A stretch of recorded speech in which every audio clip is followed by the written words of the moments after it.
Assalamualaikum warahmatullahi wabarakatuh. Bagaimana kabarnya dengan Pak Yanuar? Alhamdulillah Risa, baik, sehat juga. Kalau Risa gimana? Alhamdulillah baik juga.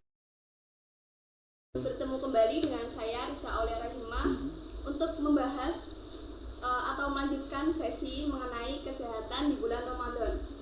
Nah, salah satu narasumbernya yaitu dengan Bapak Yanuar selaku guru di SMA Negeri 1 Tempel. Nah, di sini saya mau tanya nih Pak, kan dalam pandemi ini pasti aktivitas teman-teman berbeda dengan aktivitas yang sebelum adanya pandemi. Nah, bagaimana cara agar kesehatan kita tetap terjaga selama pandemi ini, dan apa sih yang masih bisa dapat kita lakukan tetapi dengan protokol? Iya, karena kondisi masa darurat COVID-19 masih tetap berlangsung, memang wajar kalau ruang gerak kita memang sekarang dibatasi seperti itu. Apalagi sudah berlaku program pembatasan kegiatan masyarakat. Tapi meskipun pemberlakuan kebijakan dari pemerintah seperti itu, tidak lantas kita berdiam diri di rumah begitu. Kita tetap melakukan hal yang produktif, Risa. Seperti apa? Misal kalau kegiatan pagi hari kalian kan tentunya mengikuti kegiatan pembelajaran jarak jauh ya. Jadi kalian juga tetap harus bangun pagi, kemudian bersiap diri untuk mengikuti PJJ seperti itu. Nah, nanti setelah kegiatan PJJ selesai, kalian bolehlah melakukan kegiatan istirahat sebentar, kemudian kalian lanjutkan lagi aktivitasnya seperti itu. Nah, kalian juga bisa lakukan kegiatan misalnya melakukan olahraga di sore harinya. Itu kan juga kegiatan yang produktif gitu. Tidak lantas kita berdiam diri di rumah tanpa melakukan aktivitas apapun, hanya main gadget aja. Jadi tetap lakukan kegiatan yang mengolah pikir kita, mengolah rasa kita, misalnya menonton tayangan musik, ya sekedar hiburan untuk kita, dan juga olah raga seperti itu. Tapi itu lebih ke penyesuaian diri dengan pandemi, kita tetap melakukan protokol kesehatan. Iya. Tapi ini ada masalah sedikit nih Pak. Biasanya ada nih yang salah satu murid atau siswa tuh ada kegiatan lain di luar pembelajaran, seperti misal mengikuti organisasi atau ada tanggungan di rumah seperti membantu orang tua. Nah, itu bagaimana sih cara kayak kita membagi waktu dengan kegiatan kesehatan seperti olahraga dan masih banyak lagi? Ya, seperti tadi ada tanggungan misalnya mengikuti kegiatan organisasi, wah itu saya acungi jempol, saya salut sekali. Di balik dia sibuk dengan mengikuti kegiatan pembelajaran jarak jauh, ternyata masih juga mengikuti kegiatan di luar sana. Apalagi kegiatan organisasi adalah kegiatan yang memang benar-benar produktif untuk apa ya, mengeksplor pengalaman kalian seperti itu. Jadi tetap lanjutkan aja kegiatan organisasinya. Terus ada juga yang memang ada kesibukan membantu pekerjaan orang tua. Itu juga tidak masalah menurut saya, asal kita berikan pemahaman ke orang tua, bapak, ibu. Di sini saya mengikuti kegiatan pembelajaran, masih ada tugas, nanti setelah tugas selesai baru saya bantu pekerjaan ayah atau ibu seperti itu. Jadi intinya lebih ke komunikasi aja. Berarti komunikasi antar kedua pihak gitu ya? Betul. Terus ini gimana ya Pak? Kan pandemi ini pasti ada kayak banyak penyakit atau gejala yang mungkin dirasakan oleh orang-orang yang mungkin mereka kurang menjaga kesehatan. Nah, itu gimana sih cara mencegah dan mengatasi agar tidak terjadi hal-hal tersebut? Oh iya, perlu diwaspadai juga karena ini adalah musim pancaroba ya, pergantian antara musim penghujan ke musim kemarau. Tentu kita juga harus mempersiapkan stamina kita. Dengan cara apa? Ya tentunya mengkonsumsi makanan-makanan yang bergizi dan seimbang tentunya ya.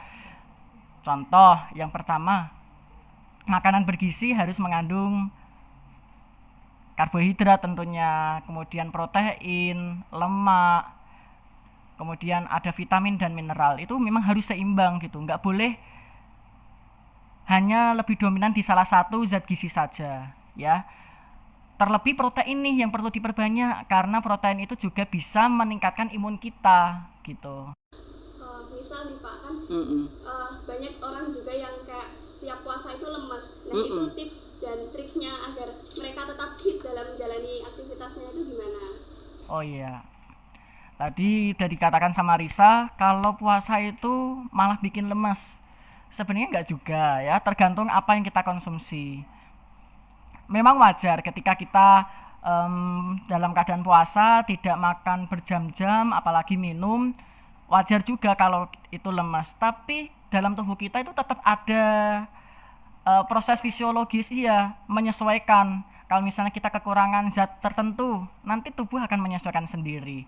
Nah, tipsnya yang pertama yang bisa Pak Yanuar sampaikan, yang pertama adalah batasi konsumsi gula. Mungkin di antara kita belum banyak yang tahu ya, kalau gula pasir atau gula putih itu sebenarnya dia memang dikatakan sebagai pemanis. Tapi ada beberapa peneliti yang mengatakan itu malah sebagai racun. Kok bisa? Karena gula pasir atau gula putih itu diproses sedemikian rupa, panjang prosesnya, sehingga yang tersisa hanya karbohidrat saja. Dan itu nilai kalorinya lebih tinggi. Sedangkan mineral dan vitaminnya udah hilang. Padahal vitamin dan mineral itu adalah komponen meskipun dibutuhkan dalam jumlah yang kecil, itu sangat diperlukan untuk membantu proses pencernaan. Nah, enzim memerlukan itu tadi, Riz, memerlukan vitamin dan mineral. Nah, kalau ini udah terbuang, hanya tersisa karbohidrat saja, berarti kan pencernaan dalam tubuh kita makin berat tuh. Ibarat kayak kita kasih pekerjaan ke orang atau ke mesin lah gitu. Kemudian karena prosesnya ekstra, katakanlah seperti kendaraan ya, tanpa dikasih kalau olinya kurang seperti itu nanti kan kerja mesin juga makin berat. Sama halnya, kenapa kok makin lemas? Ya itu tadi, kerja organ-organ pencernaan itu ekstra banget dan mereka kelelahan. Nah, tanda organ pencernaan mereka mengalami kelelahan, yaitu itu tadi tandanya kita dikasih kode nih, kodenya kelelahan, ngantuk dan lain sebagainya. Gitu. Jadi itu perlu penyeimbangan makanan yang kita konsumsi selama pandemi. Iya betul. Itu yang pertama ya Riz ya. Kemudian masih banyak tips-tips yang lain. Bisa disebutkan? Oke. Kalau tadi yang pertama batasi gula, konsumsi gula. Bolehlah kalau kita konsumsi gula tapi jangan berlebihan begitu. Atau boleh digantilah dengan alternatif yang lain, misalnya madu, kan nggak kalah nikmatnya ya. Kemudian gula aren, atau boleh juga pemanis buatan gitu. Pemanis buatan itu kan 0 kalori nih, juga bisa memberikan kesan manis tapi 0 kalori. Kemudian yang kedua, biar nggak lemes, ya asupan minum terutama ya itu juga sangat berperan penting di sana. Nah, rumusnya gimana? Kebutuhan air minum ya tiap hari untuk kita. Jadi kalian bisa ngukur sendiri nih rumusnya itu berat badan dikali 30 ml. Misal nih, berat badan Pak Yanuar 60 kg misalnya. Berarti 60 kali 30 1800, kurang lebih sekitar 1,8 atau hampir 2 liter. Ya, minimal itu tadi ya, boleh lebih lah gitu. Berarti itu nanti kayak pembagian, misal setelah buka minum berapa liter. Betul. Sebelum pada saat sahur kita konsumsi 2 gelas, kemudian setelah sahur kita konsumsi 4 gelas, sebelum tidur juga konsumsi 2 gelas, sekitar 8 gelas lah tiap hari. Gitu ya. Terus ada lagi tips dan trik buat mereka yang kayak ada kan yang kurang suka dengan air putih, nah itu ada alternatif lain nggak? Padahal air putih itu meskipun tanpa rasa sangat-sangat nikmat ya. Oke, untuk mereka yang tidak suka dengan air putih misalnya apa nih?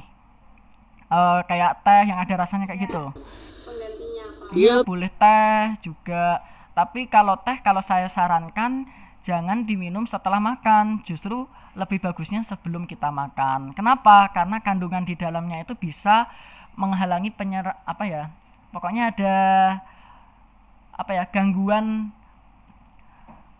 penyerapan zat besi, di mana zat besi itu memang dibutuhkan untuk ini komponen pembentukan hemoglobin. Kita tahu bahwa hemoglobin kan tugasnya adalah mengangkut oksigen. Nah, kalau kita kekurangan hemoglobin ya nanti akan terjadi anemia. Justru itu tadi ya, kalau kita konsumsi teh justru nggak bagus kalau setelah makan. Apa yang kita konsumsi malah jadi sia-sia. Malah saya sarankan konsumsi air perasan jeruk gitu. Nah, sebenarnya proses puasa itu juga sangat bermanfaat, karena salah satu manfaat dari puasa itu adalah detox ya, mendetoks. Karena sebelumnya kita konsumsi makanan yang berlebihan dan itu menyebabkan suasana kondisi tubuh kita jadi asam. Itulah kenapa tubuh kita mudah ngantuk, mudah lelah ya, karena kondisi tubuh kita asam. Nah, asupan apa yang cocok? Ya tentunya adalah makanan-makanan yang mengandung kandungan sifat kebasannya, misalnya air putih, kemudian buah-buahan, sayur-sayuran kayak gitu, itu malah lebih bagus. Baik Pak Yanoa, terima kasih atas informasi yang diberikan. Semoga informasi ini bermanfaat bagi teman-teman semua. Tetap semangat dan jangan sampai pandemi ini menjadi hambatan kita untuk terus berkembang dan menyalurkan bakat minat. Dan untuk kegiatan dalam pandemi tidak hanya pembelajaran daring, mungkin kalian yang memiliki hobi dan memiliki bakat-bakat yang bisa diaspirasikan dalam kegiatan pandemi ini, mungkin kalian bisa lakukan. Manfaatkan waktu dan berikan manfaat dan hasil itu pada diri kalian sendiri dan orang tua. Sekian, terima kasih dari sesi ini. Mungkin sesi berikutnya akan diteruskan di kemudian hari. Terima kasih. Wassalamualaikum warahmatullahi wabarakatuh.